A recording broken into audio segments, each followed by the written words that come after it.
મહેસાણા જિલ્લામાં સ્થાનિક સ્વરાજની જે ચૂંટણીઓ બાકી હતી એમાં સરપંચોની ચૂંટણી બાકી હતી અને સરપંચો જે વિજય થયા હતા એવા સરપંચો જે ભારતીય જનતા પાર્ટીની વિચારધારા સાથે જોડાયેલા હતા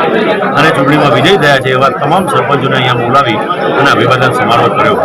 આ અભિવાદન સમારોહમાં અમારા પ્રદેશ ભારતીય જનતા પાર્ટીના મહામંત્રી એમાં જયભીમ પટેલ સાહેબ અને ગુજરાત સરકારના કેબિનેટ મંત્રી આપણા પોતાના એવા આરોગ્ય મંત્રી શ્રી ઋષિકેશભાઈ પટેલ સાહેબે માર્ગદર્શન આપ્યું અને સરપંચને આવનારા 5 વર્ષમાં શું કામ કરવા એવું માર્ગદર્શન પણ મળ્યું છે। આ એક ટાઈપનું આજે એમને પહેલી જ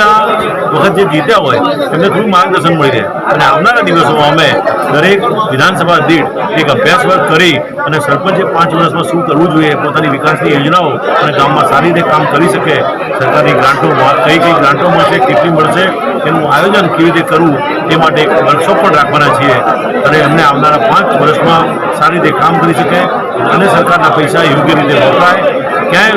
પૈસાનું ગેરવહીવટ ના થાય, વેડફાય નહીં એવી યોજનાઓ બનાવી અને આગામી 5 વર્ષમાં કામ કરે એવી શુભકામનાઓ પાઠવવા અહીંયા બોલાવ્યા હતા। સૌ સરપંચો આવ્યા છે ત્યારે ફરીથી આપણા માધ્યમથી